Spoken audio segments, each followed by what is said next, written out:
ایک اور حدیث بہت پیاری ہے، میں آپ کو بتائے بغیر نہیں رہ سکتا۔ حضور اپنے حجرے سے برآمد ہوئے تو آپ نے دیکھا مسجد نبوی کے ایک کونے میں صحابہ بیٹھے ہیں، قرآن کا مذاکرہ کر رہے ہیں۔ مذاکرہ ایک ہوتا ہے درس، ایک شخص بول رہا ہے دوسرے سن رہے ہیں، یہ نہیں، مذاکرہ آپس میں۔ حضور کے چہرے پر بشاشت کے آثار ظاہر ہوئے۔ آپ چل کر آئے، آپ نے ایک سوال کیا عجیب، کہ آپ لوگ اس کی گواہی نہیں دیتے کہ اللہ کے سوا کوئی معبود نہیں اور میں اللہ کا رسول ہوں اور یہ قرآن اللہ کے پاس سے آیا ہے؟ جواب کیا تھا؟ بلا یا رسول اللہ، بلا یا رسول اللہ، بلا یا رسول اللہ۔ اللہ کے رسول کیوں نہیں، ہم گواہی دیتے ہیں۔ اب فرمایا جس کے لیے میں نے یہ حدیث سنائی، فاستبشروا، خوشیاں مناؤ، جیسے ہم نے دوسرا جو تھا سورہ یونس کی آیات، فبذالک فلیفرحوا، خوشیاں مناؤ، جشن مناؤ اس قرآن پر۔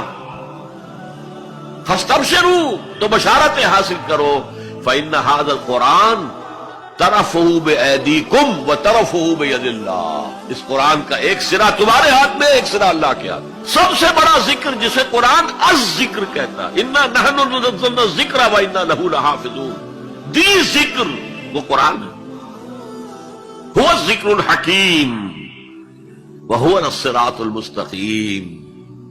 اور تم نماز کی ہر رکعت میں کہتے ہو اہدنا الصراط المستقیم، وہ صراط مستقیم تو اللہ نے تمہیں دے دیا ہے، یہ قرآن ہی تو ہے صراط مستقیم۔ یہ وہ شے ہے کہ جس کے ہوتے ہوئے خواہش نفس آپ کو کج نہیں ہونے دے گی،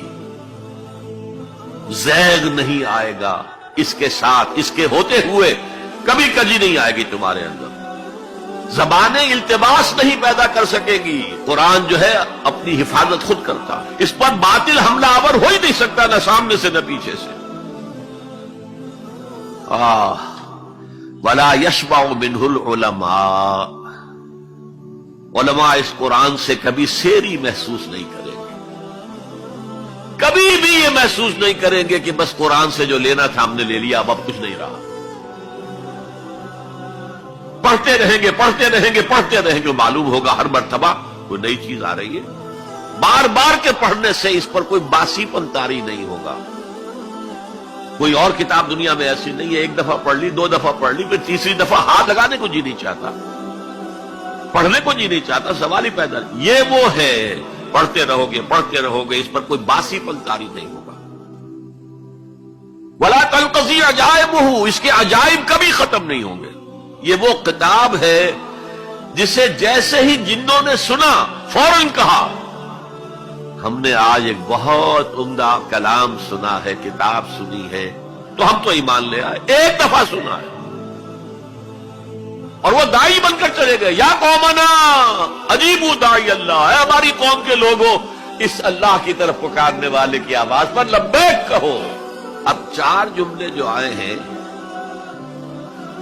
وہ اس حدیث کے اندر جو اہم ترین چیز ہے وہ ہے من قال بہ صدق، جس نے کوئی بات اس قرآن کی بنیاد پر کہی اس نے سچ کہا۔ ومن عمل بہ اجر، جس نے اس پر عمل کیا اس کا اجر محفوظ۔ ومن حکم بہ عدل، اور جس نے اس کی بنیاد پر کوئی فیصلہ کیا اس نے عدل کیا۔ اور آخری جملہ، کاش کہ اس کا مصداق اللہ مجھے بھی اور آپ کو بھی بنا دے۔ وَمَن دَعَا إِلَيْهِ هُدِيَ إِلَىٰ صِرَاطٍ مُّسْتَقِيمٍ، جو اس قرآن کی طرف لوگوں کو بلائے گا، کسی اور کو ہدایت ہو نہ ہو، اس کی ہدایت ہو گئی۔ حضرت جبرائیل نے حضور سے کہا یا محمد صلی اللہ علیہ وسلم، امتک بعدک، آپ کے بعد آپ کی امت کا کیا حال ہوگا، کون سہارا ہوگا؟ حضور نے فرمایا مَا الْمَخْرَجُ مِنْهَا یا جبرائیل، اے جبرائیل تو بھی بتاؤ اس مسئلے کا حل کیا ہے، نکلنے کا راستہ کون سا ہے؟ تب حضرت جبرائیل نے یہ ساری حدیث پڑھی، گویا کہ اس کے راوی اول حضرت جبرائیل ہے، راوی ثانی حضور ہے، راوی ثالث حضرت علی ہے